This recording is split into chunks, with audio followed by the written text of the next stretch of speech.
Эвен маасу хабоним хаета лерош пинна. Камень, который отвергли строители, сделался главою угла. Эти слова из книги Псалмов я понимаю так. Что-то, что казалось незначительным и неважным, со временем приобрело исключительную ценность. В ассоциациях русской культуры эти слова переплетаются для меня со строчками Анны Андреевны Ахматовой. Когда бы вы знали, из какого ссора растут стихи, не ведая стыда, как желтый одуванчик у забора, как лопухи или беда. Вот о таких камнях, которые отвергли строители, о всякого рода ссоре, лопухах, лебеде мы поговорим сегодня.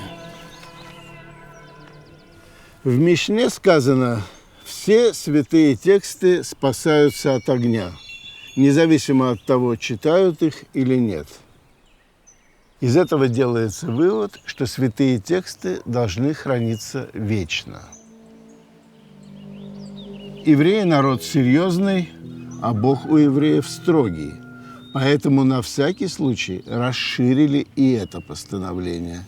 Все тексты, записанные буквами святого языка, должны храниться в генизе. Гениза – это существительное от глагола «ганаз» древнееврейского «прятать», «скрывать». И вот это места, в которых должны быть спрятаны или сокрыты все тексты, написанные буквами еврейского алфавита. Мне вот это постановление очень нравится.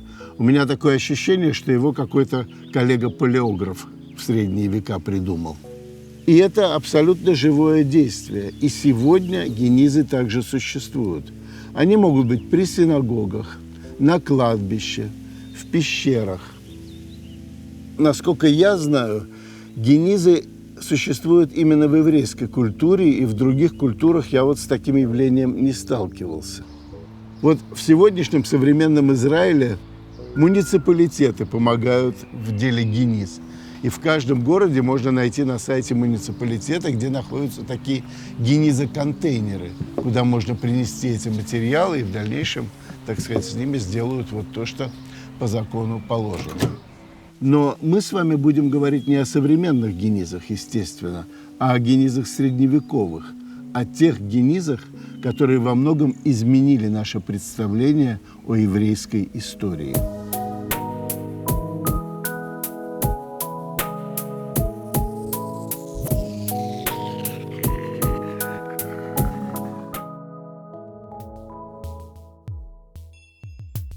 Агдес Льюис и Маргарет Гибсон в девичестве Смит. Две близняшки из Шотландии, которые путешествовали по Ближнему Востоку. Семидологини, гебраистки, полиглотки. Знали 12 языков, включая арабский, арамейский и иврит. Когда они были в Каире, они купили несколько фрагментов еврейскими буквами записанных, как им сказали, из генизы синагоги Бен-Эзры. И практически все эти фрагменты они смогли расшифровать. Но на одном фрагменте сломались. Текст этот узнать не могли никак. И вот они приехали в Кембридж и показали этот текст профессору Талмуда Соломону Шехтеру. Пожалуй, единственному человеку в мире, который в этот момент мог понять, что он держит в руках. Библейские тексты, они разные. Некоторые тексты были включены в канон еврейской Библии. Некоторые тексты остались вне канона, но сохранились. В частности, была очень важная книга, которая называлась «Книга премудростей Бен-Сиры». По-русски она называется «Книга премудростей Иисуса, сына Сирахова». Про эту книгу было точно известно, что она была написана на иврите. И в какой-то ранний период ее и цитировали на иврите. Но потом этот текст был утрачен, и сохранился только греческий извод. Так вот, Соломон Шехтер занимался именно историей греческого текста этой книги. Знал его практически наизусть. И поэтому, глядя на этот фрагмент, он смог понять, что перед ним оригинал того текста, который он прекрасно знает по-гречески. И эта находка привела к тому, что в Кембридже решили послать Соломона Шехтера в Каир. И он поехал в Каир, да не просто так, а поехал с рекомендательным письмом от главного раввина Великобритании главному раввину Египта. И его знания, и его эрудиция, и это письмо, и все вместе, безусловно, подействовало, и для него открыли генизу синагоги Бен-Эзра и разрешили ему взять все, что он пожелает взять. Дело в том, что вот эта синагога, она была построена в конце IX века, а приехал он туда в 1896 году. Так вот, за эти 1000 лет с этой синагогой и с этой общиной ничего не происходило. 1000 лет собиралась эта гениза. Для еврейской истории это совершенно невероятный факт. А это еще была центральная синагога очень важной еврейской общины. В этой общине молился сам Маймонид Великий. А при этой общине еще и был архив. А что такое архив? Архив – это значит, что каждые 30-40 лет все материалы архива тоже собираются в генизу. И так это все копилось там, в сухом климате Каира, где ничего не портится, в течение, повторяю, 1000 лет. И когда эта гениза открылась, открылись совершенно невероятные богатства, которые включали все. И святые тексты, и светскую поэзию, и просто документы, бытовую жизнь, брачные контракты, переписку людей, какие-то договора. Огромная история, которую никто никогда до этого не видел. Она оказалась в руках у Соломона Шехтера. И он примерно 100 тысяч этих фрагментов привез с собой в Кембридж. Но, тем не менее, это было совсем не все, что в этой генизе хранилось. И постепенно другие библиотеки также стали разными путями приобретать фрагменты из этой каирской генизы. До сих пор самым крупным остается действительно собрание Кембриджа. Но очень крупное собрание есть также в JTS, в Еврейской теологической семинарии в Нью-Йорке, в других библиотеках. В частности, есть и собрание в Национальной библиотеке. Здесь, в Израиле, у нас есть 300 фрагментов. И я хочу вам как раз сейчас показать несколько фрагментов из нашего великолепного собрания. Давайте вот начнем с первого фрагмента. Это фрагмент перевода Пятикнижия на арамейский язык. Очень интересно для нас, что этот фрагмент на бумаге написан он таким полукурсивным восточным письмом, и он не содержит самого оригинального текста на иврите, а только арамейский перевод. Это говорит о том, что это было переписано для бытового ежедневного использования. То есть люди читали Библию вот так вот. Второй фрагмент, который я хочу вам показать, это как раз бытовое, деловое письмо. Здесь у них какая-то сделка, связанная со льном.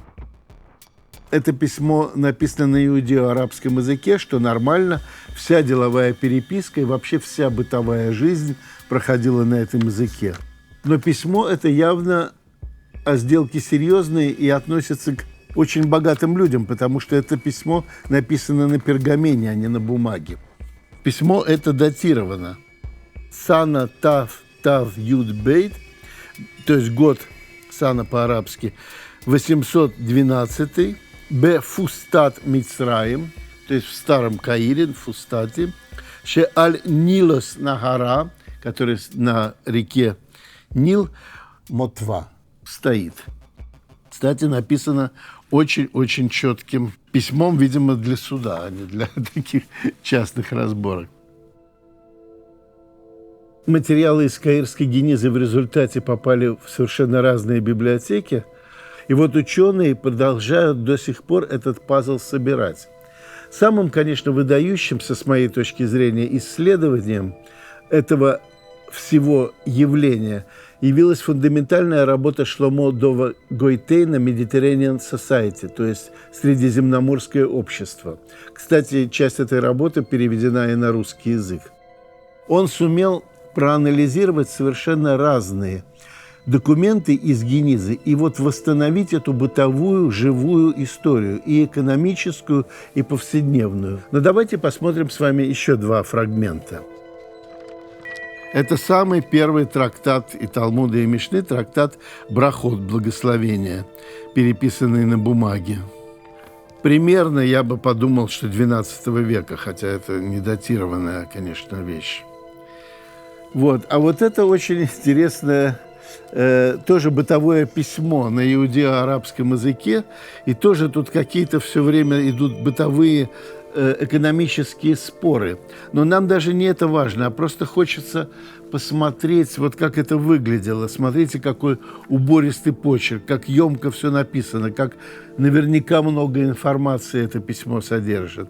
Письмо это не датировано, но зато в нем есть упоминание нескольких крупных торговцев Египта второй половины XI века. По их именам мы и письмо это можем тоже так датировать.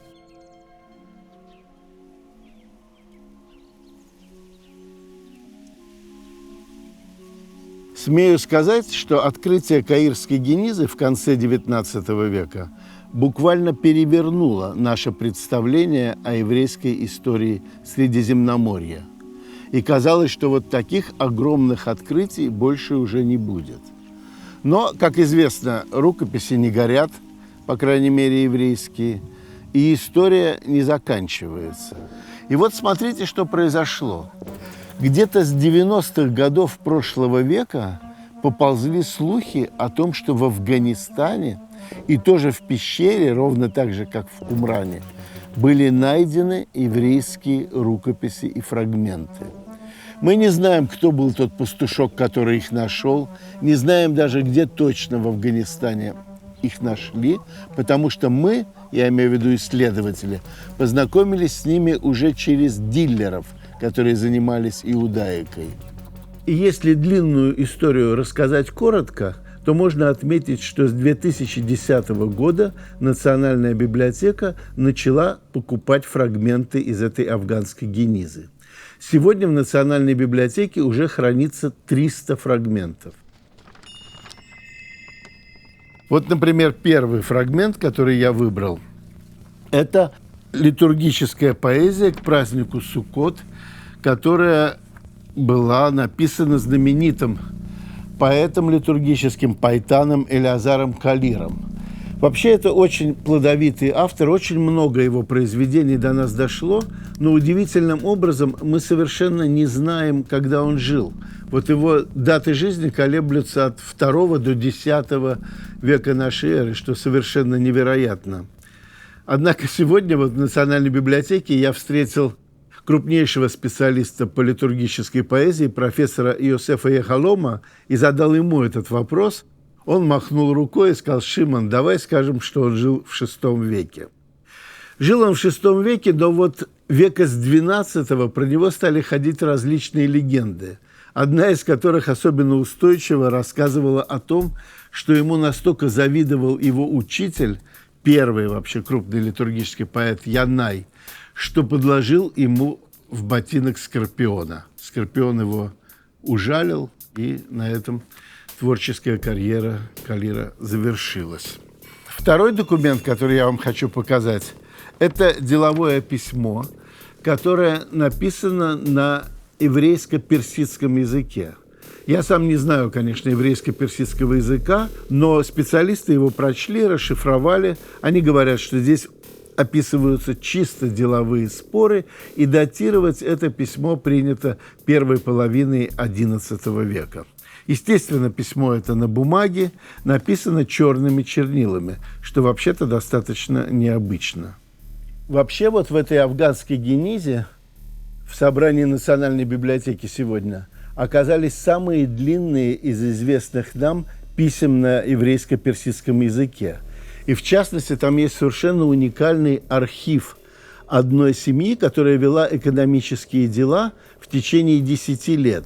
Владелец этого архива, Иехуда бен Даниэль, на 28 листах 10 лет, с 1018 по 1028 год, записывал все свои сделки. Говорят, что из всего этого вытекает, что ему вообще все были должны. Это, конечно, замечательно, но главное, что этот документ сохранился. Гениза из Хорасана, или так называемая афганская гениза, еще будет раскрываться для нас. И это дает надежду, что книжная история вообще никогда не заканчивается.